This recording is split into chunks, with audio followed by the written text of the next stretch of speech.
you're 15, you're a skateboarder, and take me through how that evolved into the Crazy Sanchez thing. Because was it you and Dayton that came up with it? Was it your thing? Well, yeah, it was just through skateboarding, really. I mean, it was around with Bam Margera, he was doing the CKY thing. Yeah. And he had CK, it was Camp Kill Yourself. He brought out a video, and it was pretty similar to what all the skateboarders were doing back then. And as that was coming out, me and Dayton were sort of filming the Pritchard versus Dayton video, and gathering footage of us skateboarding, gathering footage of us messing about. Obviously messing with Pancho because he was in it. He always fell asleep because he was a skateboarder and lived in South Wales. And we met Joycey on the competition circuit, on the skateboard competition circuit, and we asked him if he wanted to take part in this video because we knew he was another person who was up for having a laugh and doing crazy shit. So he was like, yeah, cool, man. What do you want me to do? I don't know. What do you want to do? He said, "Oh, shit off that roof." We were like, "What?" And back then, I mean, you could see that kind of stuff on the internet these days, whatever. Yeah. All over the place. But back then, that was pretty gnarly. And we've just filmed, he was at some festival, Bath and West Showground Festival. He just got on this roof and shat off it. And it was just, it was hilarious. So he was involved, Pancho was involved, me, Dayton, and we got loads of other skateboarders, good skateboarders who were well known. So it was good. It was a nice video of me versus Dayton, Pancho fall asleep, Joycey doing sick stuff, and a lot of good skateboarding. And then as we were launching that, Jackass was coming out in America on MTV. Yeah. Everyone always thinks we copy Jackass, but it was just the skateboarder thing. So the Jackass come out, Pritchard versus Dayton sort of come out along with Camp Kill Yourself, Bam Margera. So it was that era that all this stuff slowly but surely started coming out around about the same time. And as the Pritchard versus Dayton video came out, there was, Jackass got quite big in America, and MTV UK wanted to have something similar. And I was working for Globe Skate Shoes at the time, distribution company in Porthcawl. And I had a phone call off a talent scout called Mathew Pritchard, and she said, she phoned me up. She said, "Oh, would you like to come in? We'd like you to come in for a meeting at MTV." Firstly, I thought it was a wind up. I thought Dayton was up to something, but she managed to persuade me otherwise. So I was like, yeah, cool. And I phoned Dayton up and I told him, and he thought he was fucking pulling his leg as well, as he would. And the two of us went to MTV, Holy Crescent, London, and we gave them, they had some idea of a show called Pop Shock Idol, where we'd be like judges trying to find UK's most craziest people. And we said, well, here we are. Gave them the Pritchard versus Dayton video. 2 days later, they phoned us up and they said, right, can you come back in again, please? But can you bring Pancho and Joycey with you? So the four of us went back again. Right. That's how Dirty Sanchez is born. Wow. And was it, because from my sort of reflection on it, it looked like it was very random and just let's have a laugh, or was it much more scripted and kind of conceived, each sort of thing? It was it was very loose. It was very loose. Okay. I mean, the idea was, look, we'll just follow you guys, and we'll follow your lifestyles and just see what comes of it. Looking back, that's what I think they kind of came up with. And because I remember them phoning me up saying, look, we need to find a base in Cardiff. Can you go looking for a decent house that we can call a base and do some filming from, and blah, blah, blah. So I went looking for a house, and I found this perfect house on the corner of Arabella Street in Cardiff, and on the other corner was a pub, which was perfect. Yeah. And that was that was our base. And they just, they got the cameras out, and we just started filming. Like MTV would come up with some ideas, some stunt ideas. Yeah.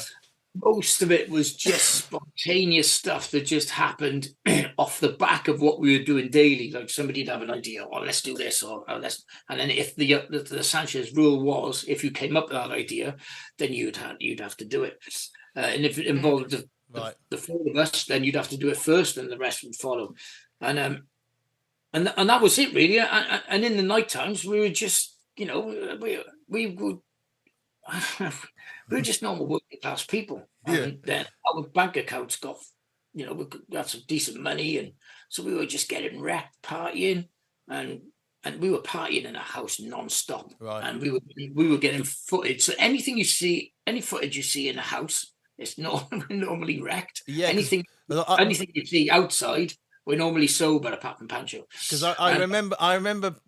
Pancho was the victim of many drawing on his face kind of things, and oh Jesus! But that's just fascinating. I mean, correct me if I'm wrong. I've got a memory of you loons. I think it was a brick and fishing wire, and I think you attached it to your earlobe or something. And you chucked it out the window. Is that right? Was that you? Yeah, I think it was in the first series. I got my ear pierced, and then.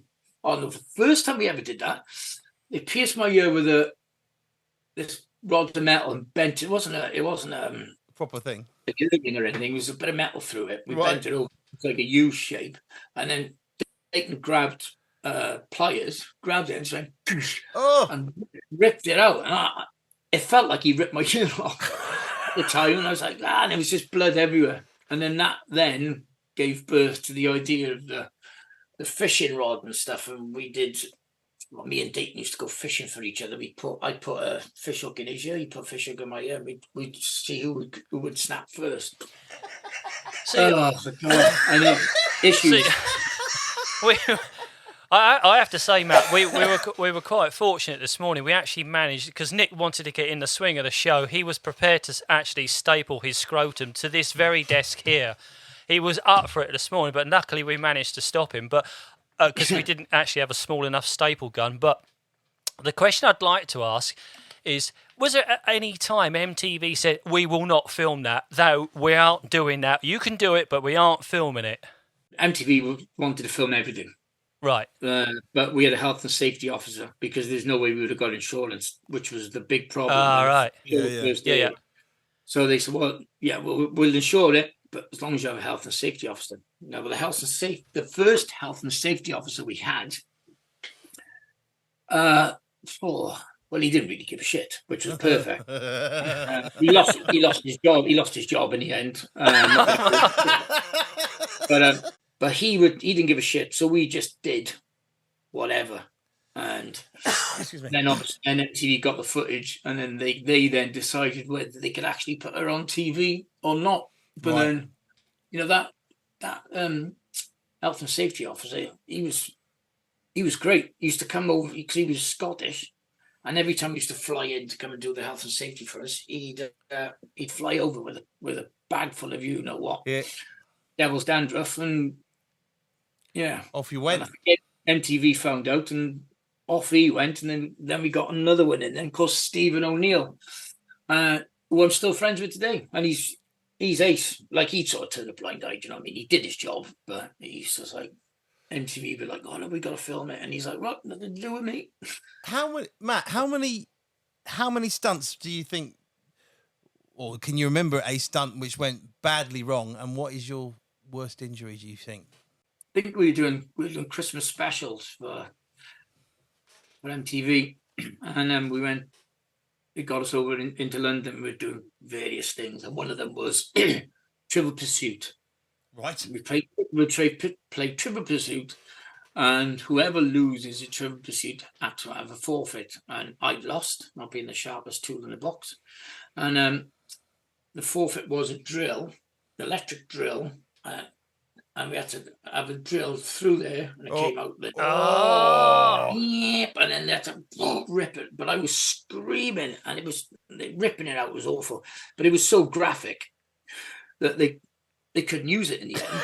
But the next morning, I came home, and I woke up at about 4 or 5 in the morning. My hand had its own pulse, and it was huge. I was like, oh shit. I went straight to A&E, and doctor said, "Oh, what the bloody hell have you done there?" He said, I lost the Trivial Pursuit. He went, no, stop messing about.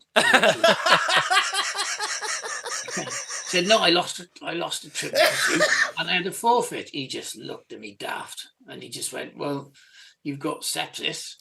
You're gonna have to go straight upstairs, check for a hospital bed, put me in hospital." Ooh. And I was in hospital. I was on drips and everything. I was in hospital for about 7 days with sepsis.